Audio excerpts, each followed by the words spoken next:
VIBErations podcast, part 43, Uther Charlton-Stevens, recorded on the 9th of November 2022. Hi, I'm Gary Brightman, and this is my periodic podcast called VIBErations. Established in 2018, Vibe is a book and music shop situated in Moi Wo on Lantau Island in Hong Kong. Firstly, some bad news. Good friend and Vibe shop volunteer of 3 years, Wolfgang Reiser, passed away recently. Our deep condolences go out to his family, wife Elsa and 2 sons, Ludwig and Sebastian. We will always remember you, Wolfie. Since our last podcast, we've had 2 further events at the shop. Mary Jane and Graham, ex-long-term Moi Wo residents, came back to play in a very cool acoustic guitar session. We look forward to them playing another Tiny Desk gig at Vibe any time they like. Last weekend, ex-Gurkha turned KC, Neville Cerrone came to entertain us. He was plugging his series of 3 books about the adventures of Max Devlin. His latest book, an audiobook, is called The Chakrata Incident. And all 3 books are available at Vibe, along with his memoir, Council in the Clouds. Neville has long-term been plying his jazz singing and piano at Ned Kelly's Last Stand in Ashley Road in TST. And so it would have been rude of him not to play and sing for us too. Asya Sibel, aka Dark Moods, and previous Vibe volunteer, has decorated Vibe with her fabulous artwork. First, a spray-painted mural on the shop's shutters, and secondly, murals of Joe Strummer, Aretha Franklin and Jimi Hendrix on the interior wall. We wish Asya good luck for the next chapter of her life back in Poland. Finally, we've taken on 2 new volunteers. Welcome Elaine and Carrie. Many thanks for joining the working ranks of Vibe. You can see all our Tiny Desk gigs and book talks on our Facebook channel, Vibe Silvermine Bay, or on our YouTube channel, Live at Vibe HK. Subscribe soon to avoid missing the action. And so to this week's interview. Uther Charlton-Stevens is an author, historian and fellow of the Royal Asiatic Society. Uther spent his childhood in Hong Kong, where he attended ESF schools, specifically Peak School and Island School. After this, Uther earned his bachelor's and doctoral degrees in history from the University of Oxford, and his master's degree in between from the London School of Economics. His first book, Anglo-Indians and Minority Politics in South Asia, was published by Routledge for the Royal Asiatic Society Books series in 2018 and released on paperback in 2020. His latest book, Anglo-India and the End of Empire, was published in London in September of this year by Hurst and will soon be published in North America by Oxford University Press, USA. The South Asian rights have been sold to Harper Collins India. Uther's research and writing draws inspiration from his own mixed-race family, including the stories he heard during childhood summer holidays from his Anglo-Indian grandmother of her service as an officer in the Women's Auxiliary Corps, India, during the Second World War, her life and upbringing in colonial South India, and her trip to Kandahar in Afghanistan. Uther's Anglo-Indian father was born in an army station in Ferozepur and spent his childhood in Bangalore before migrating to the UK with his 2 elder siblings and widowed mother. Welcome to Vibe, Uther. Thanks for having me. It's wonderful to be here. As we do, we'll start off with 10 warm-up questions. What's your favourite book or author? When I was growing up, I was absolutely obsessed with Tolkien's Lord of the Rings. So I can quote from it extensively to this day. So I read and reread it. When people ask me, what's your favourite book or your favourite film, I think, rather than say, what do I think is the most exquisite, perfect embodiment of cinema or literature. I think, well, what is the thing that I like to read and reread or watch and rewatch the most? You know, so it's not like what is the best form of art in this genre. It's what is the thing that you come back to time and time again, and you enjoy it as many times as you read it or watch it. And then more recently, I think that Herman Wouk, Winds of War and War and Remembrance, which is really one book split in two, that's replaced Lord of the Rings more recently as my rereading book. In non-fiction, Robert Caro's The Years of Lyndon Johnson multi-volume biography, we're still waiting for the last volume, that's something that I reread a lot. Okay. Favourite musical artists in that case? Well, you know, in recent years, I think it's become Lana Del Rey. I'd just like to chill out and listen to her. And when I'm working or writing, I often listen to Indian sitar music, and I like Anushka Shankar. Okay. And the last album that I really got into as an album was way back, Keen Hopes and Fears, which I thought was a really good album all around.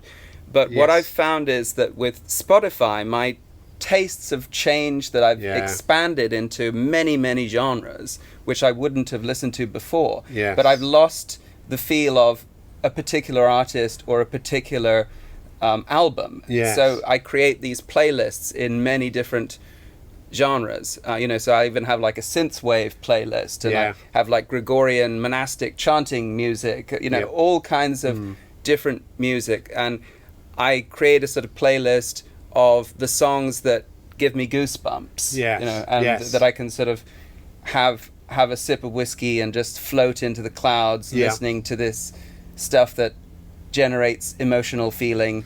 I really do like jazz music and early jazz from the 1920s and 30s, and I listen to a lot of music like big band music from the 1940s, and I like to, as well as Indian classical music, I like to listen to that to get into the historical mindset when I'm reading and writing about history. To sort of time warp myself to a degree. So I try and immerse myself in the films of the period that I'm writing about, and also the music. And I listen to old-time radio programs that I can find online from that era, including old news broadcasts. During the lockdown, though, from the jazz mood, I've sort of shifted into a kind of blues phase to appreciate blues. And I think that as I get a bit older, I feel like it's a sort of maturation of taste, that the slow pace of blues music that you can just really vibe to.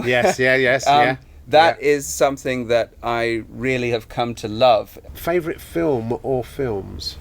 The Last Emperor is my favourite film. By a long way. But Mississippi Burning is also a big favourite of mine. And when it comes to the classics, Some Like It Hot, I can watch that and rewatch it, and I think everyone who encounters that film loves it. And of course, I really, as you can tell from the first two choices, I really love historical films. And Elizabeth, and then Elizabeth Golden Age with Cate Blanchett, those are really amazing films as well. Preferred drink? I'm a big tea drinker, and I like some smoky teas like Lapsang Suchi, and I've always liked green tea and a lot of Chinese green teas. I love fresh juice of all kinds. You know, I know that grapefruit juice is particularly healthy, but I love fresh apple juice. And on the alcohol front, I like Islay whiskies, old fashions, and I always like a mulled wine, especially if it's sweet. Do you have some sort of life motto? I have two very curious cats, you know, curiosity killed the cat. And one of them is always, whose name is Amadeus, is always investigating everything. And I came up with a motto for him, which was, everything will be interesting. And I think that could be a motto for me as well. I think it's a good one, because it means you've got an open mind to explore and don't set boundaries. Exactly. Like it. Do you have a favourite Hong Kong walk? So I spend a lot of my time out in our place in the Sai Kung Country Park, and I love walking up from Pak Tam Au, where you've got this amazing panoramic view in all directions. Yes. And I love all the walks around there between Pak Tam Au and up to the marine reserve at Hoi Ha. Okay. And I tend to hike up Pak Tam Au, but I tend to go on runs out to the marine reserve at Hoi Ha and then go for a swim in the sea there because it's really clean. Yeah. Nostalgically, I also love going around the peak, various areas, because I went to peak school and that reminds me of childhood. Yeah. Yeah, Luard Road, it's a lovely feel-good walk, isn't it? And it's nice and shaded. And next to the, what was the Peak Cafe. Peak Cafe, yeah. I think it still is, actually. Mm. I was up there on the new Peak Tram when Queen Elizabeth passed. I was pleased to see it was still there. And it hasn't changed that much, actually. Yeah, I've been meaning to go on the new Peak Tram because I know they've switched the colour back to green, which was the colour from my very early childhood that I don't remember, apparently. As far as I remember, it was always this maroon red. Yeah, yeah. And I used to actually get the Peak Tram up to school because I lived on McDonald Road and I was at Peak School. Okay, yeah. And if I was to get the school bus, I would feel sick on the windy roads. So I ended up getting you could get a season pass and I would get the Peak Tram every day, and I would complain to my mother because at the top of the Peak Tram I still had to walk up a small hill to get to the school. And she would say, "What are you complaining about? You have one of the most wonderful journeys to school in the world." And of course she was completely right. Yeah, exactly, yeah.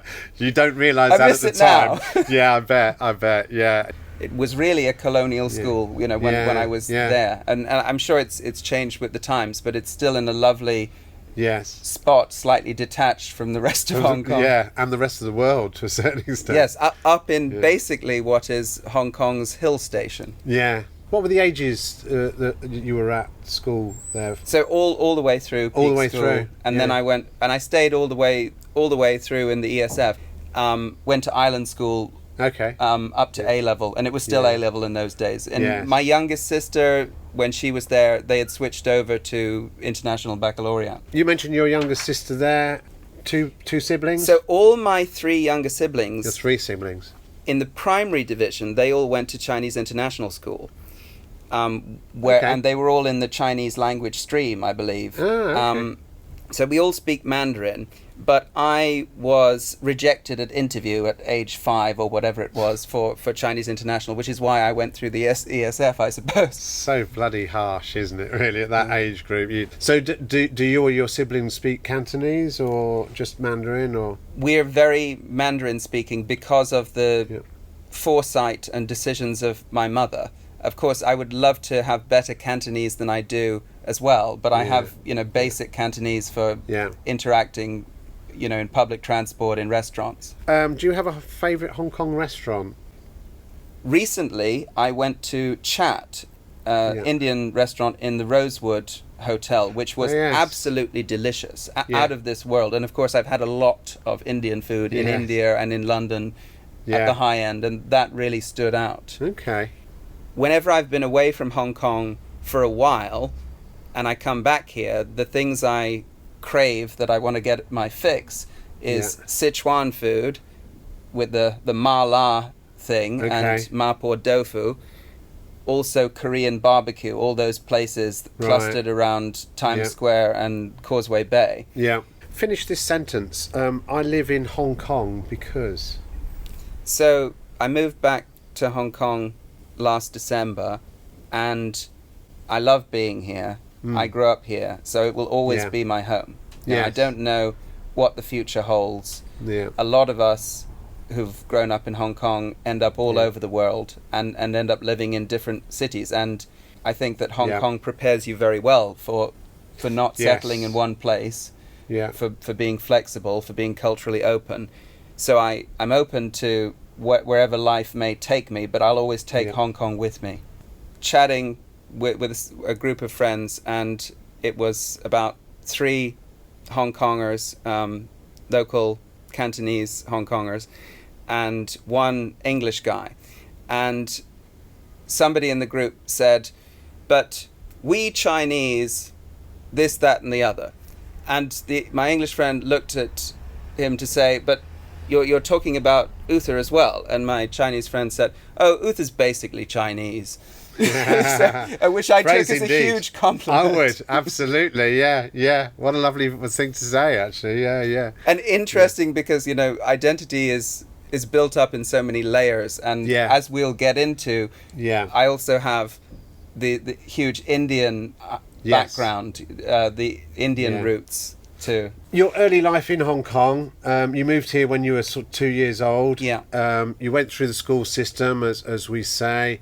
Sounds like you had an idyllic childhood, I guess.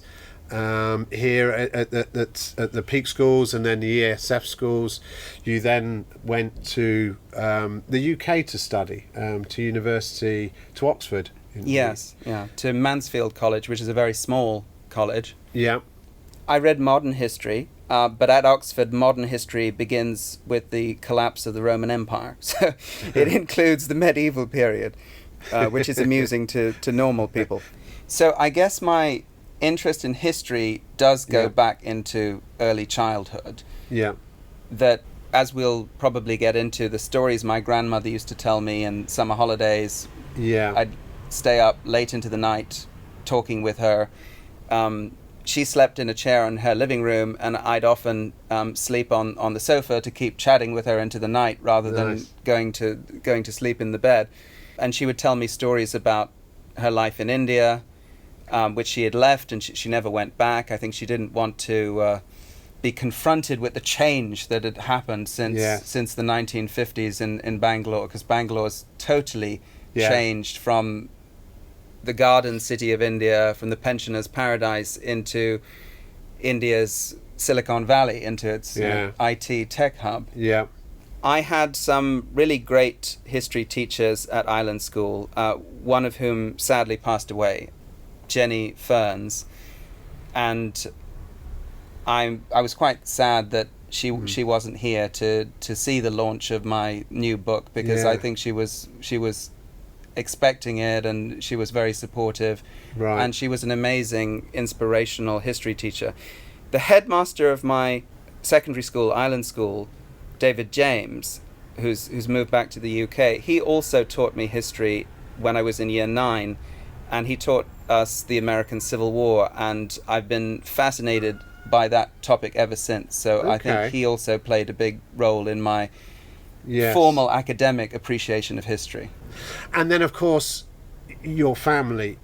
Your father was born in India, I understand. Yes, he was born in Firozapur in an army base, which was far away from that's in the Punjab. It was far away from their hometown in South India in Bangalore. So he grew up in Bangalore until my grandmother, who was widowed, brought him and his 2 elder siblings to the UK. The processing of your heritage kind of came into things at some stage. It did, but initially I gravitated towards American history at university. I was very interested in the American Civil War, the American racial history in the 19th century, and I did research on the Cherokee removal, which is a very, very tragic story. Yeah.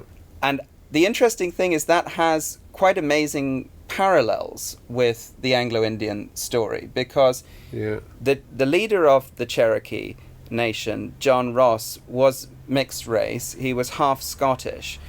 And the Cherokee were a tribe of people who had assimilated themselves in the direction of American civilization, American culture. They were modeling their constitution, their newspaper, their nation on the United States, with the encouragement of the policy of President Jefferson that Native American people should anglicize themselves towards American culture. And then, having made all of these collective efforts to assimilate themselves in that direction, they were betrayed by the American government, by President Andrew Jackson, when gold was found on the territory of the Cherokee Nation. Right, yes. Their land was expropriated by the state of Georgia. They were forced to flee overland to on the so-called Trail of Tears, where many of them died in the snow, to relocate to the west, which is a form of ethnic cleansing. It's a terrible story, and it's a story of betrayal of a people who had become culturally hybridized and who were westernized in the sense of adopting American culture to some degree, and it has the mixed race element. Yeah. And they also had a very complicated position because the Cherokee nation started to emulate white southern planter society by having African American black slaves. So you had, there's a book called Red on Black. So you had Cherokees who were anglicizing themselves, who then had their own slaves. So that's an uncomfortable story. But it's a story of a group that is in the middle of the very binary way that race was constructed in America, which tended to be white versus black, and the Native American community, which was somewhat in the middle of that, were written out of the story. They were seen to be vanishing. That has comparison points that fed into discovering my own family history in the Anglo-Indian community. Also a group that had this complicated position in between the British in India and the other Indian communities. As people of mixed descent or mixed race who had quite a westernized orientation and pro-British orientation for most of the colonial period, right up until almost the end of the Raj. Your first book was called Anglo-Indians and Minority Politics in South Asia.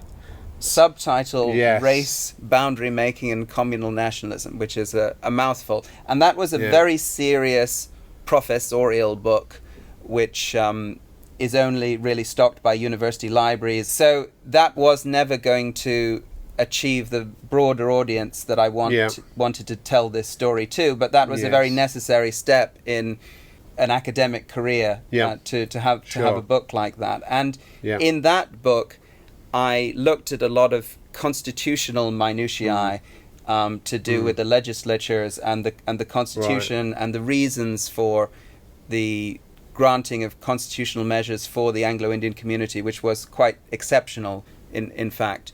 But in the new book, I'm looking more at the human side of that, individual stories, personalities, major figures of British, Indian and Anglo-Indian politics, the interaction of Anglo-Indian leaders with Churchill, Clement Attlee, senior British political figures, and the Indian leaders, Gandhi, Ambedkar, Nehru, and Sardar Patel.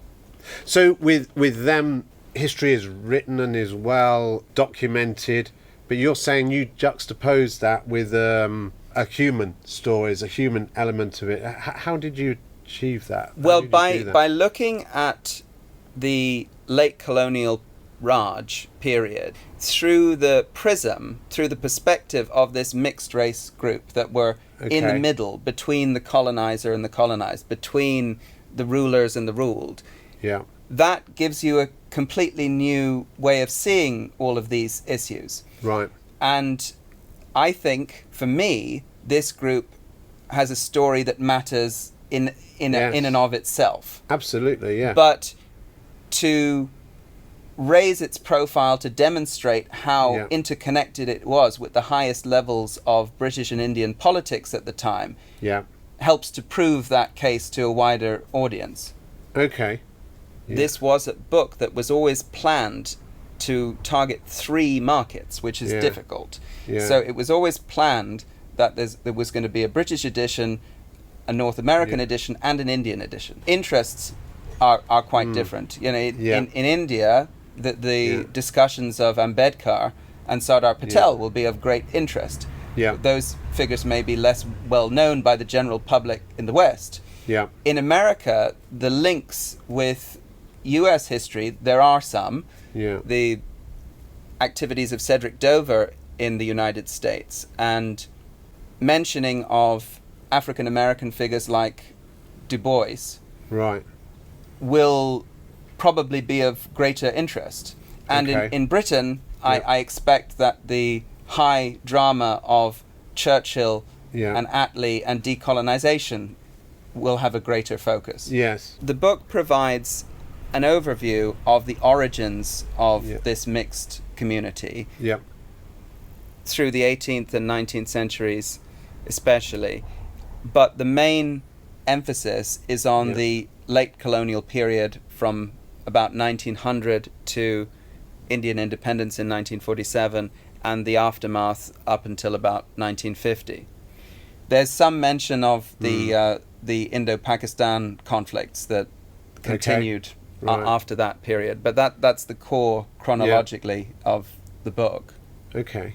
A large amount of the documentation of the Raj was brought back to Britain and archived very carefully there. Okay. When I worked on materials from the National Archive of India and the Anglo-Indian Association own archives, I found a lot of material that was not in Britain, but some of the material in India had been damaged by time and the climate. I've a lot of admiration and fondness for these historical figures who I've been working with in a sense for so long. You know, the other writers and other figures that you're writing about biographically, you come to know them and you're trying to be objective, but you do become fond of them, including all of their contradictions, you know, their more negative tendencies, their eccentricities. As a whole package, you have a certain fondness for them. And I certainly have a great admiration for Sir Henry Gidney, the Anglo-Indian leader through most of the late colonial period, and then Frank Anthony, who took over from him and had this incredibly difficult task of trying to reorientate the Anglo-Indians from this pro-British empire-supporting identity towards a embrace of Indian nationality, towards accepting that they were going to be citizens of India and that they had to feel a love for India in order that India would reciprocate and feel an inclusive love towards the Anglo-Indian community. So Frank Anthony's narrative, his story, is really the story of the Anglo-Indians who stayed in India, who had to reshape their identity in order to Indianize themselves. So he created this, what I call communal nationalism, where he would put the Anglo-Indian identity as a nested identity into an Indian national identity. So he would say Indian by nationality, Anglo-Indian by community. And within feeling that he was Indian, he said, I want to preserve my heritage, which includes speaking the English language, Western dress. When he attended Nehru's Tryst with Destiny, amazing speech, at the moment of independence, the whole room was full of khadi-wearing white homespun cloth that the Indian nationalists all symbolically wore following Gandhi's example, and Gandhi caps. But he was wearing, you know, full Western dress suit rig, you know, so he must have stood out. Not my, He felt that he could preserve Anglo-Indians' hybrid but very westernized culture and their English language. And predominantly Anglo-Indians are Christian, and within that they are mainly Catholic, like my father's family. So he felt he could preserve all of that while embracing the group's Indian birthright, as he put it. One aspect of this is that is very important, and that is a core part of this story. But it is not the story of the parts of the diaspora that my family experienced. That the Anglo-Indians, like my grandmother, who went to Britain and felt that they were going home to Britain, even though it is a country that they had not been born in, that they were not that familiar with. They identified Britain as their home. And so, despite the difficulties that so many immigrant communities face in integrating, in discrimination that existed in the 50s and 60s and 70s, to them that was a validation of their pro-British identity. So they were the unreconstructed Anglo-Indians of the Raj, And that is a big part of the story too. And of course, that is not Okay. Antony's story. Antony's story is the story of Britain's betrayal in India, which is the title of his book. Right, okay. And that was a story that was really important for him to reshape Anglo-Indian identity as it continued to evolve in India. Yeah. But Anglo-Indian identity in Britain owes a lot to the preceding history of Anglo-India during the Raj period. Okay. All right. Now, you mentioned these Anglo-India groups that you meet annually. Just roughly... Every 3 years. Every 3 years, okay. And these are people that are spread across the globe? Yes, there are smaller Anglo-Indian communities in New Zealand and in Canada. And there are even a few in the United States. So it's basically in India and in Pakistan, what was the Raj. Yeah. That's the original homeland of the Anglo-Indians, really. And the Anglosphere, all the English-speaking countries. That is where Anglo-Indians felt most comfortable migrating to. Yeah. And there were waves of emigration, first to Britain, then to Australia, and smaller cohorts to New Zealand and Canada. So a lot of these reunions have ended up being recently in India or in Australia. Okay. Although some of the early reunions were also in these other countries, including Britain and Canada. Yeah. Okay. What's the sort of scale of this group? I mean, how large? That is a difficult question. Yeah. Because after independence, they ceased to be counted in the Indian census. And therefore, we don't have a clear picture of the number of Anglo-Indians as opposed to the number of Christians in India. Right. Recently, the members of the Indian government suggested that there was a very small number of Anglo-Indians because of this lack of data. Yeah. Said that there were, a handful, like less than 20. And the president of the All India Anglo-Indian Association, Barry O'Brien, a good friend of mine, who's also written a book recently on the community, he said, well, actually, there are more Anglo-Indians in my own family than that. Yeah, well, I would have thought 20 is just a ridiculous number. So at the time of independence, 1947, it's estimated that there was 200,000 to 250,000 Anglo-Indians, and a sizable proportion of those migrated to Britain. But it tended to be the better educated or the people with jobs and skills that were more easily transferable. Or Anglo-Indians, especially women who had married British men, particularly soldiers, who then, and occasionally American or Canadian servicemen, and then migrated with them. Yeah. And I also think, unavoidably, that the issue of colour, as well as race, played a role in emigration. And that particularly applies to Australia because there was a White Australia policy. Yeah. So an early batch of Anglo-Indians arrived before the Australians understood that Anglo-Indians came in all colours, the whole spectrum. And within individual Anglo-Indian families, including, between my father, my late aunt and my uncle, you get the sort of kaleidoscope of colour. Yeah. My father has brown skin. Yeah. My aunt looked more sort of Mediterranean. Right. And my uncle looked more white. So, and that's typical, and that's something that that I have to explain whenever I give a book talk. Yeah, exactly. So I think that that there was discrimination to be faced for Anglo-Indians arriving in Britain. So I think colour will have played a role in that, but it didn't stop Anglo-Indians with good educational qualifications or good professional qualifications, like my grandmother's elder brother was a medical doctor from the Indian Medical Service. After 1955, he emigrated and ended up as a GP in Britain. Yeah. So in the British case, and including in British India, race was never the same as it was in the United States history, which was very black and white. Yes, yeah. Class was always a really important factor. Yes, yeah. In British India and in Britain. So the interesting thing is that the British in India tended to view Anglo-Indians as a lower class group, but they also viewed common British soldiers, they would call them BORs, British Other Ranks, as a lower class group. Right. And the viceroy, Lady Curzon, early in the 20th century, who was actually American-born, married to an English aristocrat, Lord Curzon of Kedlestone, she said that, English ordinary soldiers in India were less than dust. Right.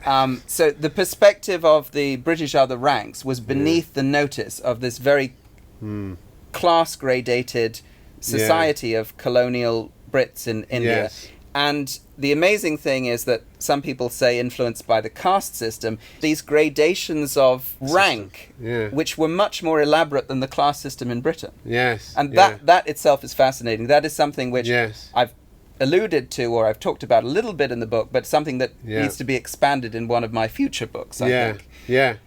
Because this book mainly is foregrounding the Anglo-Indians who were sort of beneath their British caste hierarchy. Yeah. Ordinary British soldiers did continue to marry Anglo-Indians, but that's because both groups were looked down upon by the colonial Brits and the Sahibs and the Mem Sahibs.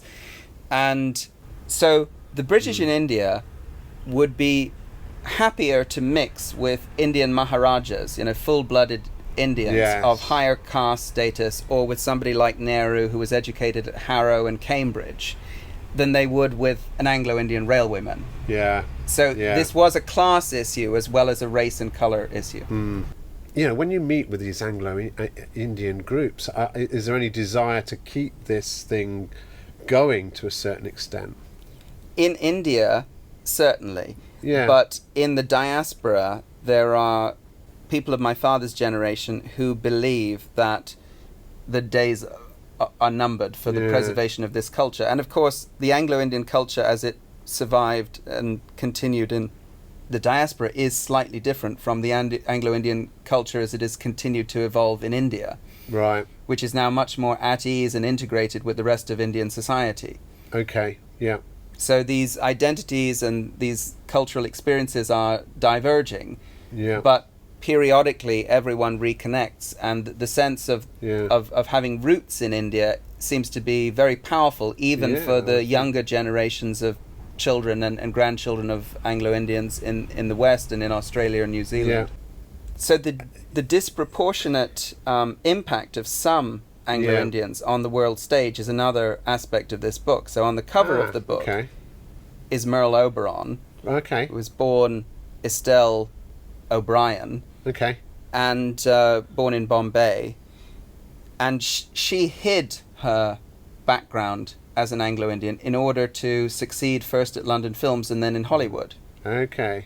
Because until the 1960s, there were anti-miscegenation laws in the US that, in many states, that prevented people of different races marrying. So, under the Hollywood's Hays Code, you couldn't have white and non-white actors co-starring in romantic films where they would kiss, for example. Yes. So recently, Anna May Wong, who I also mention in the book, has been recognized in the US by being put on their coins. And she's the first Asian American to be thus recognized, which is very topical that has happened just as I compared her with Merle Oberon. Her career was limited by the fact that she was obviously Asian, and so therefore she could not have romantic roles. She was typecast as a villain or a femme fatale, but never allowed any roles where she would kiss a white co-star. Whereas Merle Oberon, even though it was pretty obvious that she was mixed to, even the slightly discerning eye, and she had slightly Asian eyes herself, she connived in the fiction put about by her publicists at London Films that she had been born in Tasmania in Australia, to where also the birthplace of Errol Flynn, to British parents who were travelling. Right. And therefore she was able to co-star and have romantic roles alongside Douglas Fairbanks, Sir Laurence Olivier, Leslie Howard, and that was all acceptable because everyone just agreed not to notice that she wasn't really white. Yeah. Therefore, she became the first woman of Asian origins to be nominated for an Academy Award. Right. And the first woman to actually win the award was Vivien Leigh. Vivien Leigh was also mixed. Okay. Her mother was from an Armenian Catholic family. Right. Their surname was Yakji. And her father, who was British, was forced to resign from the Bengal Club and the Saturday Club for having married her mother because she was socially unacceptable.